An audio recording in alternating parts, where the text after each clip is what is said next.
Hello friends, welcome back to channel. இது உங்கள் J are you. ஒரு சூற காத்து காத்து காத்து என்ன பார்த்து சூற காத்து காத்து. ஸோ இன்றைக்கி நம்ம சிவகார்த்திகேயன் அவருடைய 23வது படத்தை பற்றி தான் பார்க்க போகிறோம். ஆமாங்க, நம்ம ஏஆர் முருகதாஸ், அனிருத், சிவகார்த்திகேயன் இவர்கள் கூட்டுக்கணியில் படம் வந்து ரெடி ஆகிட்டு இருக்கு. கூடிய சீக்கிரமே தேட்டருக்கு வரப்போகுது அப்படின்ற ஒரு நியூஸ் நம்ம எல்லாத்துக்குமே தெரியும்.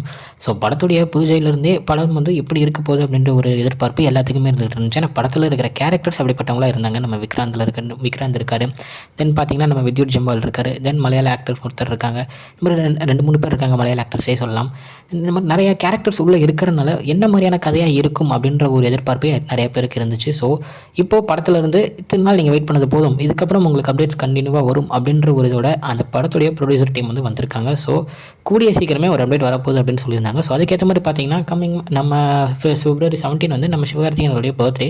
ஸோ அன்னைக்கு படத்துடைய டைட்டில் வரலாம் அப்படின்ற ஒரு நியூஸ் தான் இப்போது போயிட்டுருக்கு. ஸோ மேக்ஸிமம் எனக்கு தெரிஞ்சு படத்துடைய டைட்டில் தான் விட போகிறாங்க அப்படின்றது கன்ஃபார்ம். நான் 100% நான் நம்புகிறேன்.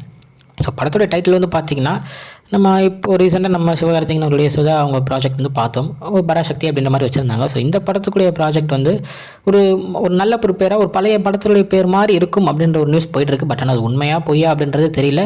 உன்னையும் நேமாக கூட இருக்கலாம். ஸோ என்ன நேமாக இருக்கும் அப்படின்ற ஒரு எதிர்பார்ப்பு எனக்கும் இருக்குது. ஸோ எந்த நேம் வச்சா நல்லா இருக்கும் அப்படின்ற மாதிரியும் நான் திங்க் பண்ணிட்டு இருந்தேன். ஏன்னா என்ன மாதிரி கதையை இருக்க போது, அதுக்கு என்ன மாதிரி நேம் வைக்க போகிறாங்க. ஏன்னா நம்ம ஏஆர் முருகதாஸ் நம்ம சிவகார்த்திகேயன் கூட்டணியே ஒரு ஓகே, இது வந்து டிஃப்ரெண்டான கூட்டணியாக இருக்குப்பா அப்படின்ற மாதிரி தான் எனக்கு இருக்குது. ஸோ அந்த நேரத்தில் படத்துடைய டைட்டில் அந்த படத்துக்கு எவ்வளோ பெரிய இதாக இருக்கும் அப்படின்றதும் இருக்குல்ல. ஸோ அதுக்காக படத்துடைய டைட்டில் என்ன மாதிரி வைக்க போகிறாங்க அப்படின்ற இதில் தான் நான் இருக்கேன். ஸோ என்ன டைட்டில் வைக்கிறாங்க அப்படின்றத பொறுத்திருந்து பார்ப்போம். இந்த படத்தில் எந்த அப்டேட்ஸ் இருந்தாலும் கன்ஃபார்ம் நம்ம சேனலில் பார்க்கலாங்க. ஓகே ஃப்ரெண்ட்ஸ், இதுதான் இன்னைக்குள்ள வீடியோ. இன்னொரு உங்களை வந்து பார்க்குறேன். அது வரைக்கும் உங்ககிட்ட நிறைய உங்கள் Jaswin. Bye friends. Next video மறக்காமல் நம்ம சேனலை சப்ஸ்கிரைப் பண்ணிக்கோங்க. பாய் பாய்.